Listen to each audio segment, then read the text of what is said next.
So the first topic that I would talk about now is the opportunities for finding a job in the EU institutions once you pass the EPSO competitions. EPSO, as the horizontal recruitment arm of the European institutions, they recruit, or basically they organize the competitions for almost every single EU institution or body, with the exception of agencies, even though recently there's a trend that more and more agencies turn to EPSO for their recruitment needs. So this way, once EPSO has got you through the entire system of the pre-selection tests and the assessment center, and they establish the reserve list on which your name is listed, then you become recruitable for any EU institution or body. This way, you have a possibility to work for the European Commission, basically in any Directorate General, to work for the European Parliament as part of its secretariat supporting the work of the members of Parliament.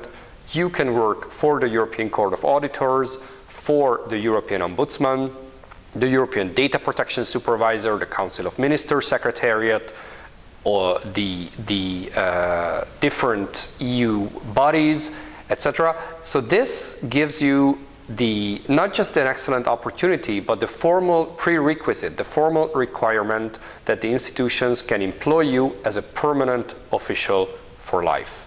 So passing the competitions is an absolute necessity to be offered the job of an EU civil servant, of an EU official with a permanent contract.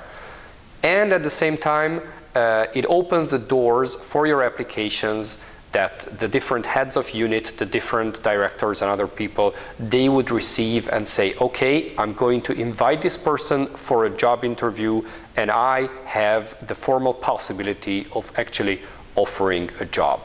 Now, the job profiles, they are on quite a wide range, so that can be anything from a lawyer to an EU environment policy expert, or someone working in the European Parliament's Communication Directorate. That could be an auditor. It's really on a very wide range of fields, anything that the European Union actually deals with. And at the same time, depending on your personal profile, depending on which competition you have passed, and depending on your availability, if you are willing to work in Luxembourg, if you are more into working in Brussels or elsewhere. Now, the other issue that's worth discussing and worth mentioning is the role and the importance of preparation courses, training courses, or training materials. According to EPSO, you do not need any kind of preparation for these exams, which on a superficial level is true, because you do not need to memorize facts and figures and that kind of information, which used to be the case prior to 2010 when the old selection system was in place. So in the current system, you do not need such hard facts to memorize, but at the same time, I would challenge the view that you do not need any preparation, because to pass a verbal reasoning test, to pass an abstract reasoning test, or a numerical reasoning, or to know what a situational judgment test is about, what are the rules, what are the small methodology tricks and tips that you should be able to leverage and use when you are actually sitting the exam. I think that the role of the preparation books, preparation materials, and courses at the same time, that's vital. And the main reason is that many people are very much capable of sitting these exams without any preparation, but what they are not capable of is actually passing them and being better than 95% of the other applicants. So the place where the training courses are actually relevant and they come into the picture is exactly this. It's not to pass, but to pass with success, of beating the competition and being better than the thousands or tens of thousands of candidates. It's definitely possible. I know personally dozens or even hundreds of people who have done it, but it certainly requires dedication and a lot of effort, and to make sure that you do not fail because you are not aware of what types of tests and exams are awaiting you.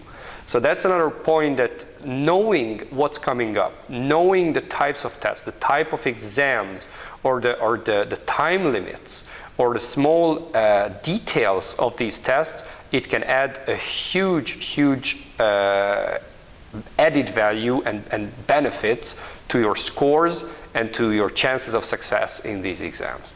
And that's why I am personally very dedicated to doing training courses. I write a lot of tips and tricks articles for our website, eutraining.eu. That's why I have published a book, the Ultimate EU Test Book, which shares all these little tips and tricks and offers tons of preparation tests and preparation material for the benefit of people who would like to pass the EPSO competitions and eventually pursue a European career.